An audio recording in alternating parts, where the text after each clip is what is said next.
ඉතින් අද වෙසක් පොය දවස. අද අපි ස්පෙෂල් වෙසක් vlog එක නම කරන්න හදන්නේ. බලමු අද දවසේ මොකද වෙන්නේ කියලා.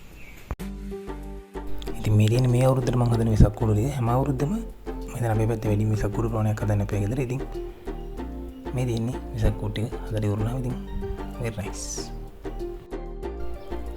බල්බෙල් ටිකම චෙක් කරලා ඒ උණු තෙන් වලට ඔක්කොම ලෑස්ති කරලා බකට් ටික පහන් ටික මේ හැමදේම අපි ලෑස්ති කරගන්න ඕනේ අවශ්‍ය වෙන කලින්.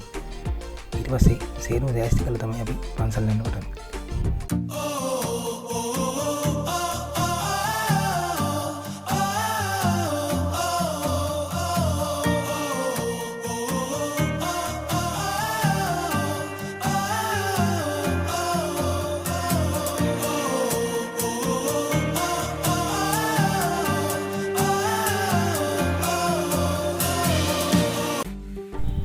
මේ තියෙන අපේ ගමේ පන්සල අධිකාරී ශ්‍රී ගංගාතිලක විහාරස්ථානයේ මම දැන් පසුගිය අවුරුදු තුන 3-4 වේගෙම දිනු වෙච්ච පන්සල කියලා කියන්න පුළුවන්. විශේෂයෙන්ම අපේ එමිරිපිටිය නානින්ද ලොකු හාමුදුරුවන්ගේ නායකත්වයේ සමග පෙන්වීම යටතේ පන්සල දෙවන්ත දිනුවකට සහ ගොඩක් ලස්සන වෙලා තියෙනවා මේ අවුරුදු කිහිපය ඇතුළත.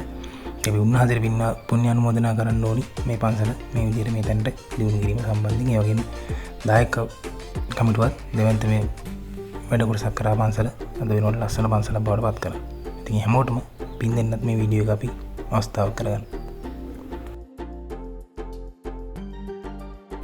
ඉතින් මේ තියෙන 2025 අවුරුද්දේ අපේ ගෙදර වෙසක්.